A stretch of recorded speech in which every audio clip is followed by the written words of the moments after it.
O organismo necessita de nutrientes, como proteínas, lipídios e carboidratos, além de eletrólitos, vitamina e água. Tudo isso é fornecido graças ao sistema digestório. Essa aula é uma introdução à fisiologia do sistema digestório, e aqui vamos ver sobre o controle extrínseco e intrínseco da função gastrointestinal.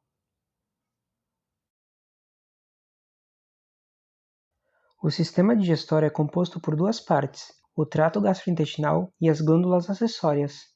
O trato gastrointestinal é uma estrutura tubular composta pela boca, faringe, esôfago, estômago. O estômago é subdividido em cárdia, fundo, corpo e piloro. E temos também o intestino delgado, que se subdivide em duodeno, jejunum, ilho, e o intestino grosso, que é dividido em seco, cólon e reto. Dentre as glândulas anexas, temos as glândulas salivares, o fígado e o pâncreas.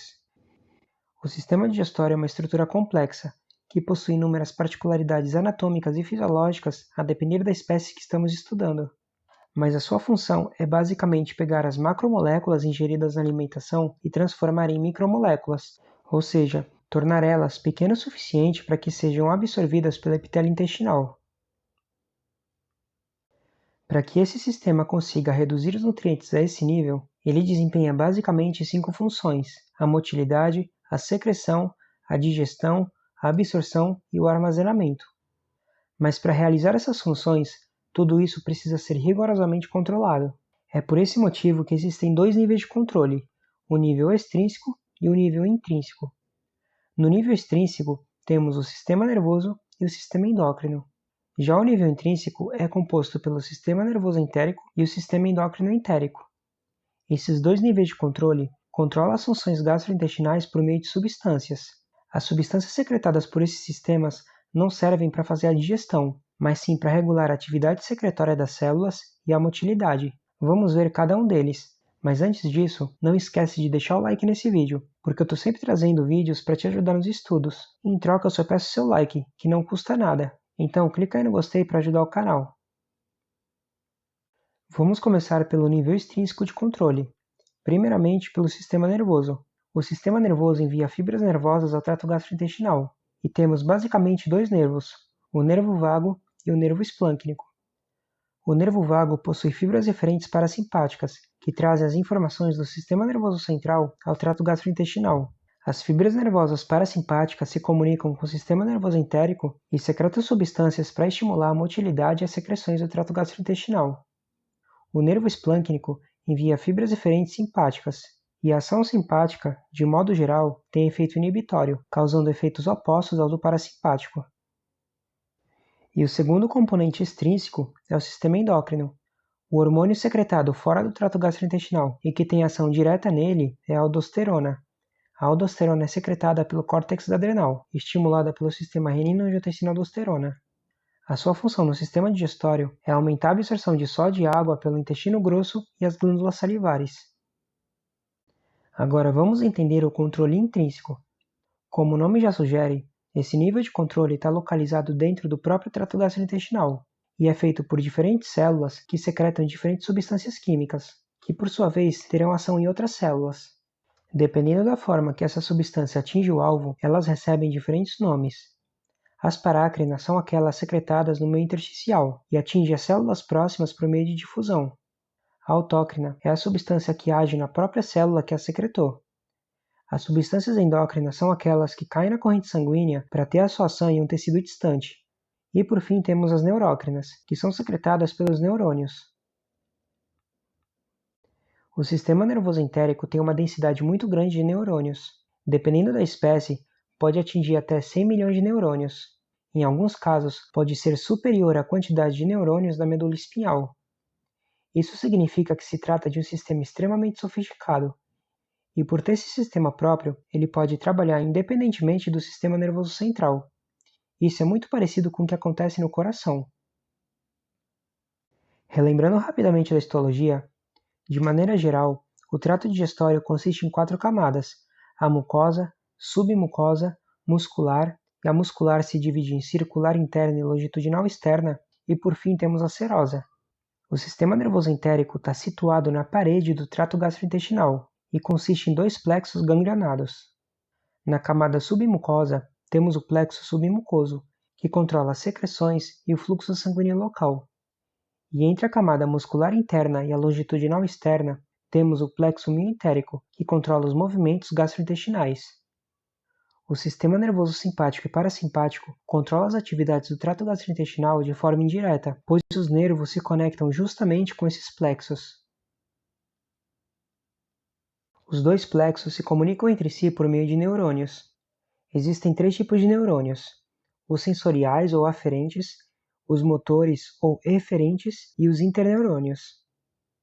E ali também existem receptores, os mecanorreceptores e os quimiorreceptores. Os mecanorreceptores ficam dentro da camada muscular para detectar as alterações mecânicas, como por exemplo a distensão da parede. Já os quimiorreceptores ficam na camada mucosa para detectar as alterações químicas do lumen intestinal. Ao detectar tais alterações, os receptores enviam essas informações aos neurônios sensoriais. Os neurônios motores inervam os músculos, os vasos e as glândulas, e podem ter função inibitória ou excitatória. A ação desses neurônios vai depender do tipo de substância que eles secretam. Uma diferença entre os neurônios entéricos e os neurônios clássicos do sistema nervoso é que os neurônios entéricos possuem tumefações ao longo de suas ramificações do axônio, que são chamadas de varicosidades. Essas varicosidades são vesículas que contêm no seu interior diversas substâncias reguladoras, que coletivamente são chamadas de neurócrinas. Como já havia falado antes, as substâncias neurócrinas são liberadas a partir dessas varicosidades, e elas vão influenciar na atividade de glândulas e músculo liso. Essa configuração diferenciada desses neurônios permite que as substâncias sejam liberadas em uma área mais ampla. Existem neurônios que são excitatórios e outros que são inibitórios, e o que define isso é o tipo de substância que eles liberam. Como exemplo, temos os neurônios que secretam acetilcolina e têm ação excitatória, e temos aqueles que secretam adrenalina, que têm ação inibitória. Mas temos também outros exemplos de substâncias, como a substância P, que é uma substância excitatória, o peptídeo vasativo e o óxido nítrico, que são inibitórios. E além dos neurônios, o sistema nervoso entérico também conta com um tipo de célula especial, a célula intersticial de Cajal. Elas possuem diversas projeções e ficam em contato com o músculo liso e com neurônios do sistema nervoso entérico. Elas são essenciais para a motilidade coordenada no músculo liso do trato gastrointestinal e funcionam como uma espécie de marca-passo. Vamos estudar ela na próxima aula. Se você quiser ter acesso a vídeos exclusivos de fisiologia e outras matérias, seja membro aqui do canal, porque além de vídeos exclusivos, você ainda ganha de bônus apostilas bem ilustradas, com mapas mentais e um conteúdo bem resumido para você gabaritar as suas provas de fisiologia. Agora vamos estudar o sistema endócrino entérico. Como já vimos antes, as substâncias recebem diferentes nomes de acordo com a forma que elas atingem a célula-alvo, podendo ser parácrina, autócrina ou endócrina. Tanto as células endócrinas quanto as parácrinas possuem uma configuração diferenciada das outras células.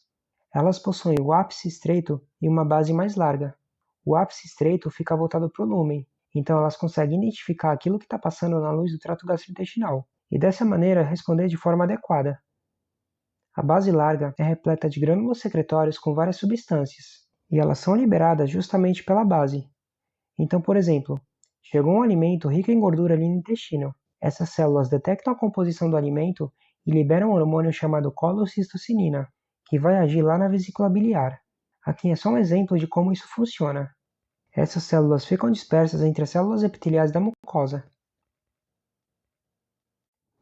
Existe uma variedade enorme de moléculas secretadas pelas células endócrinas, e algumas dessas substâncias são denominadas de hormônios. Os principais hormônios intestinais são a secretina secretada pela célula C em resposta ao ácido gástrico, gordura e ácidos biliares. A sua função é estimular a secreção de suco pancreático e da bile e inibir a secreção de ácido clorídrico pelo estômago, além de retardar o esvaziamento gástrico. A gastrina é secretada pelo estômago em resposta à presença de proteínas e à distensão gástrica. A sua função é aumentar a secreção de ácido clorídrico. A colecistocinina é secretada pelo duodeno na presença de gordura e de proteínas. A sua função é estimular a contração da vesícula biliar e a secreção do suco pancreático, além de inibir o esvaziamento gástrico. Esses são os principais hormônios que controlam a função gastrointestinal. E por último, além do nível de controle extrínseco e intrínseco, temos o sistema imunológico que também é capaz de controlar as funções gastrointestinais. Diariamente, a mucosa do sistema digestório é exposta a inúmeros agentes, e por isso se faz necessário um sistema efetivo de defesa. As células imunológicas ficam espalhadas na mucosa e podem responder secretando anticorpos, criando células de memória, recrutando outras células para combater os agentes e também secretam inúmeras substâncias químicas. Essas substâncias são chamadas de citocinas. As citocinas interagem diretamente com o sistema endócrino e o sistema nervoso entérico para controlar as secreções e a motilidade. Então, por exemplo, ao chegar uma toxina no local, as células imunes começam a secretar essas substâncias para aumentar as secreções e diluir a toxina e aumenta a motilidade para eliminar o agente agressor. E nesse caso, o aumento da motilidade das secreções pode gerar o que a gente chama de diarreia.